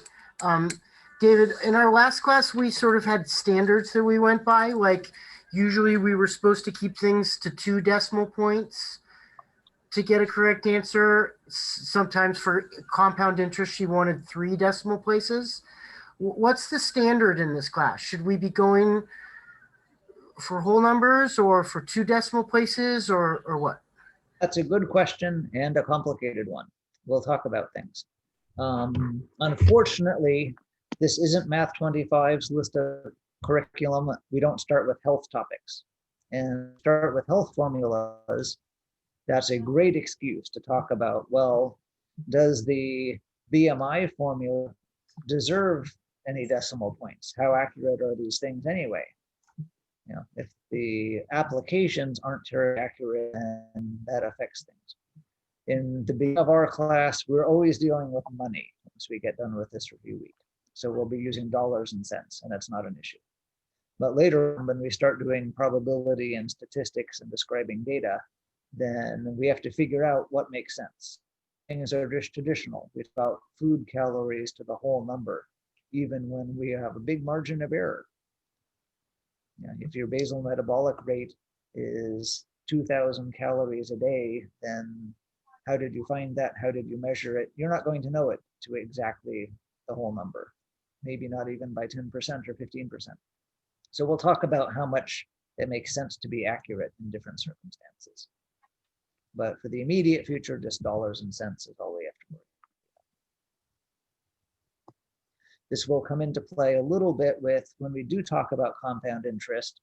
The calculator formulas we will use next week build off an infinite number of decimal places. If at the end of month 1, you don't owe exactly $10.12 interest, it's 10.12 blah, blah, blah, blah, blah, blah, blah, it's going to be using that in the next month and so on and so forth. Whereas the actual bank would round it each month, 12 cents. So that will make a small difference. Some of our answers might differ from each other by a small amount. But in general, we are worried about being realistic, not making some universal rule. Okay, so here's my answers on the board. Let me share them.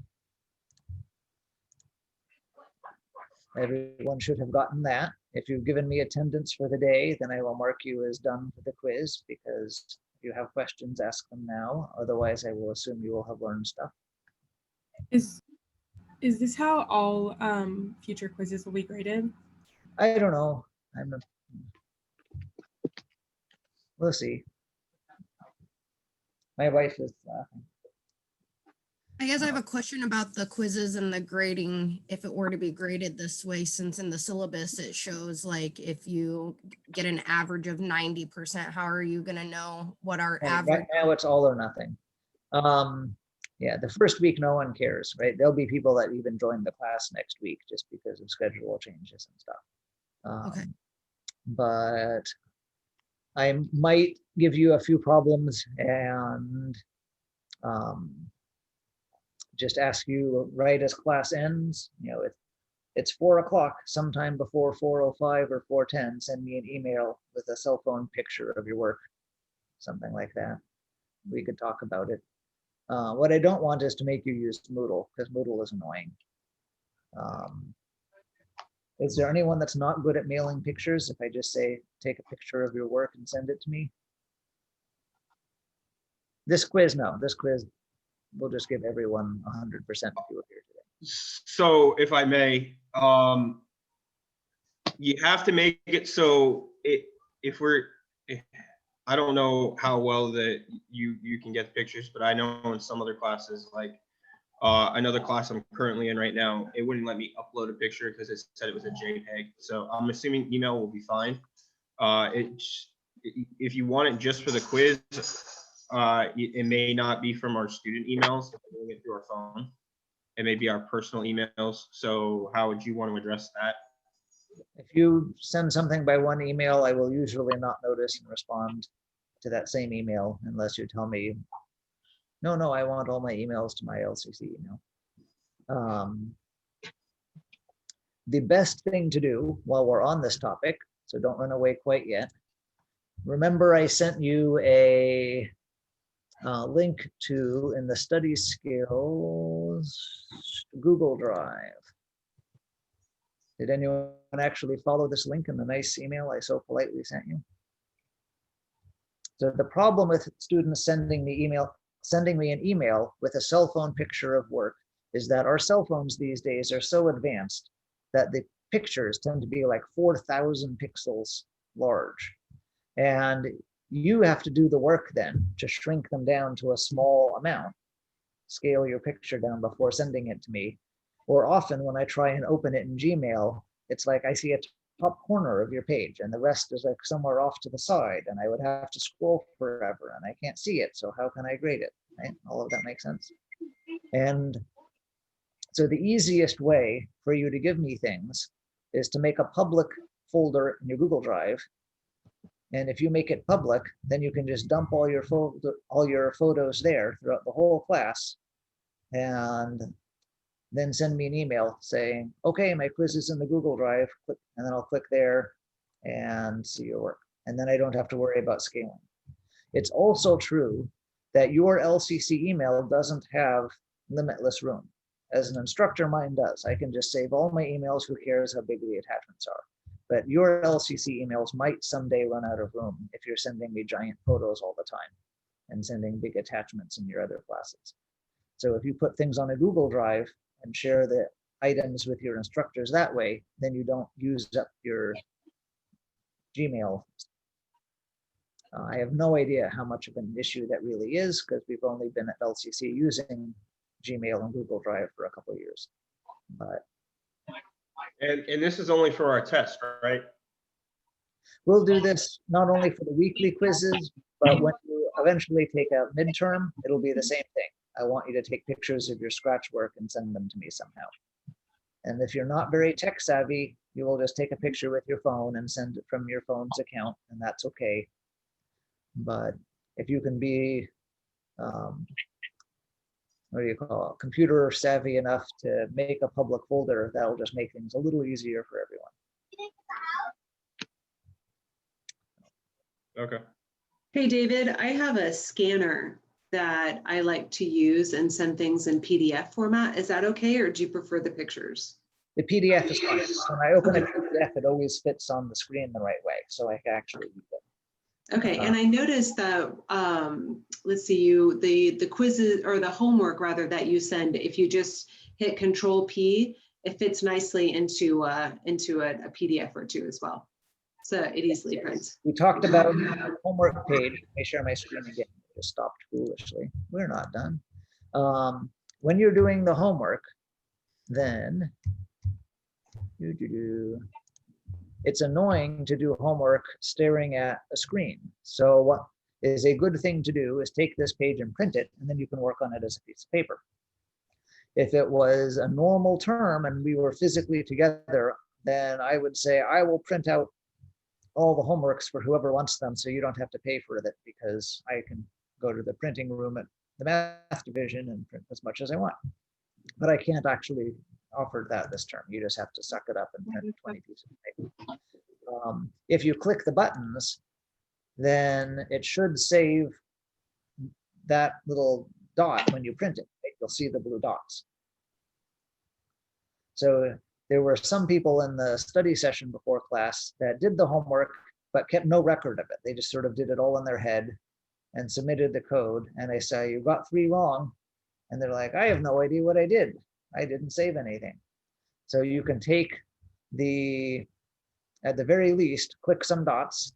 And then when you're printing your thing, then you should have an option of save to PDF.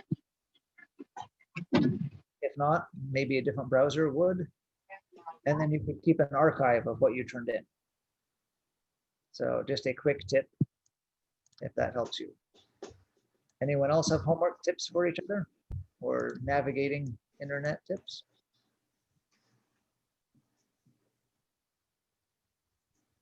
Question, is week 2's part A homework not gonna be up until Monday? I'll see how much I get done before the Monday happens. What I would like to do is get everything done.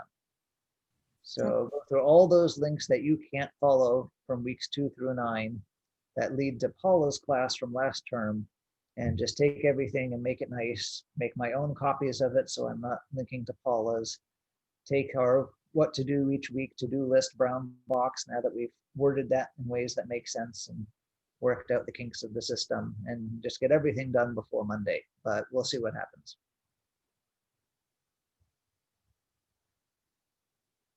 Did that answer your question? Yes, thank you. Okay, anything else? We have 4 minutes before I don't see you till Monday. That's a long time. Unless you want to come to the Saturday night party. We're still doing the Saturday night thing at what, 9? 9 at night, yes. Okay. Unfortunately, LCC rules, if I am at work or working as if I'm at work, I can't be enjoying alcohol. Yes, I have to be fully functional, but you can party as much as you want.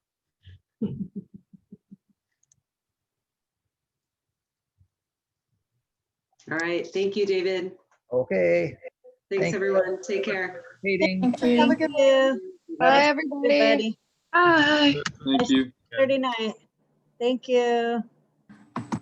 Thank you. Have a good weekend. You too. Can I ask you a question after class really quick? Sure.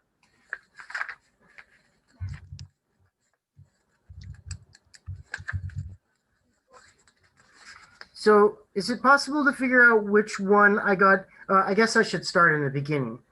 For the homework, if I get over 8 out of 10, then I have that homework completed.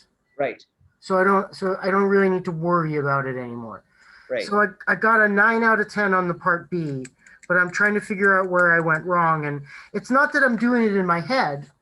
It's just that I'm doing it disorganized on a piece of scratch paper, somewhat, like this. It's just sort of all over the place because I didn't think I needed to save it per se.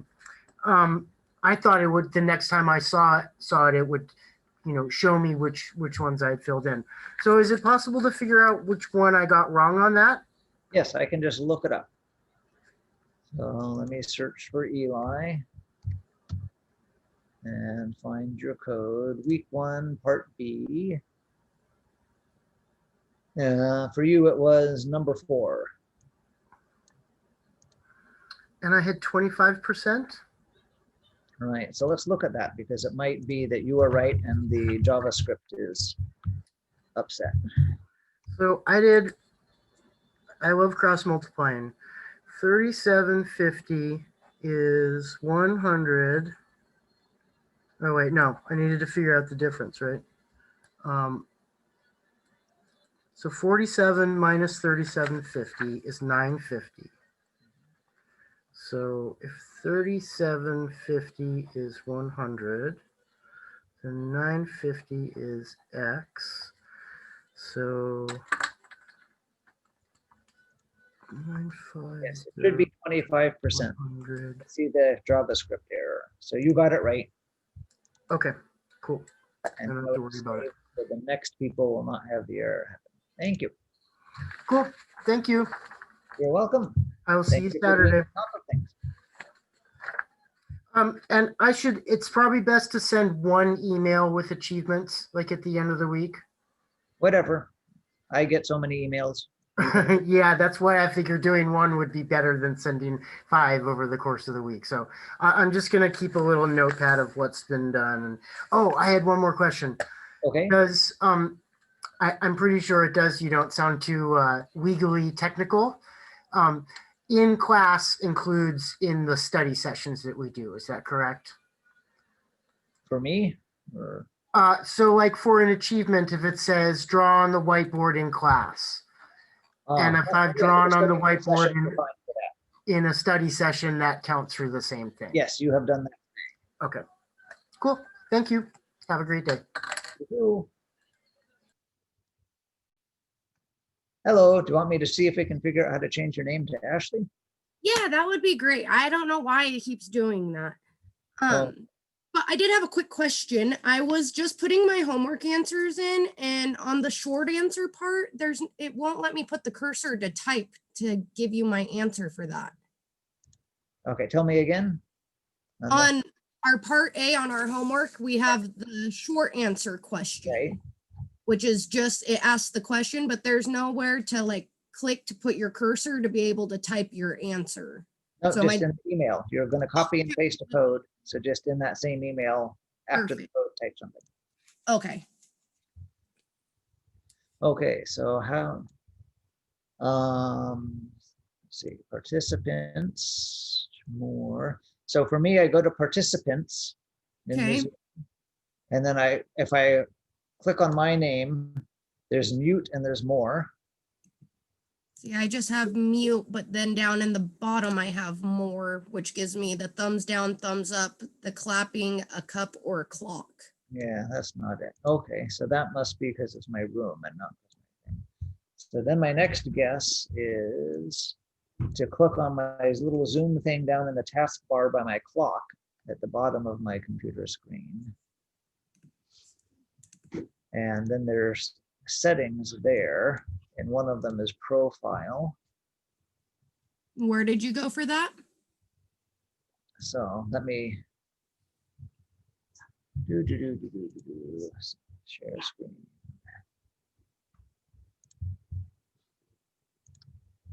Share my whole screen. Okay, so I don't know if I can share it while we're here. Okay, so I'm going down to where it says Zoom down by my clock, and that makes this pop up.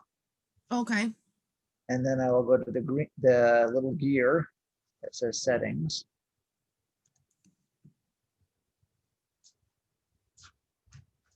Do you have your settings open now? Yeah, give me 1 second.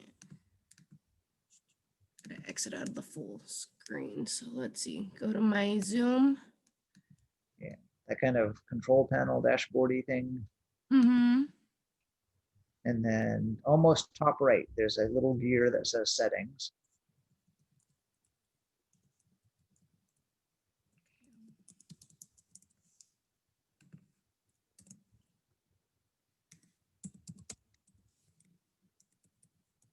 Telling me to sign into that part of it for some reason. Hold on.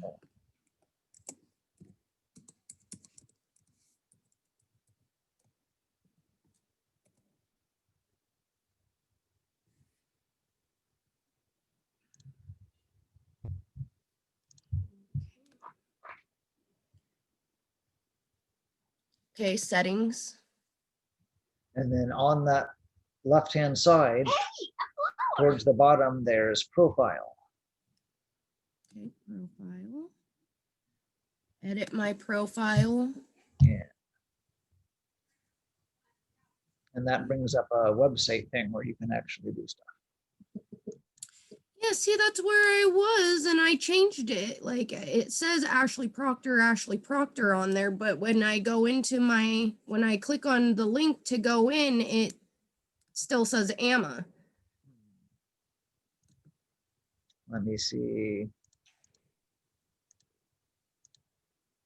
Let me change mine. So there is like a nickname somewhere.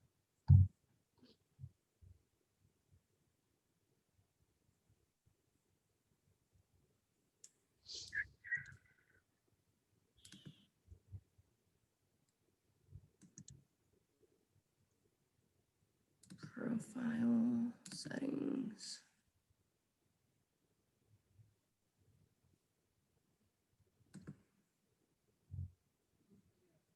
No, okay, I'm gonna stop sharing my screen because we're at the same place. I don't know. Let me just search online. How do I permanently change my Zoom nickname? So weird. Do you have a different question? Nope, that was my question for you. I think, honestly, I don't know why it won't take my daughter's name off, but I was just gonna use make a new account and just see if I can use that so she can keep this one.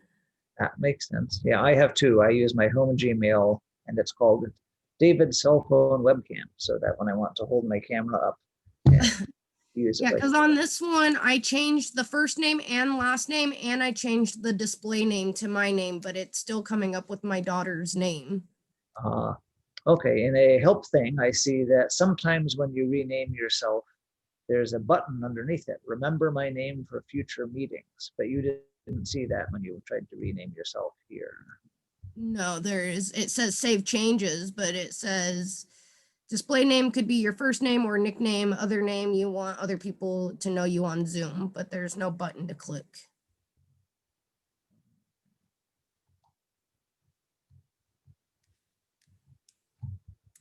So that's probably out of date. I don't know. While I have you on here, didn't you say that there was a new update? How did you update the Zoom? You go to not that gears, strangely enough, but the actual picture of yourself right above the gear. Okay. And then that makes a menu appear that has check for updates as it. Okay. So I will go there. Perfect. Thank you. You're welcome. All right. You have a good weekend. You too. Bye.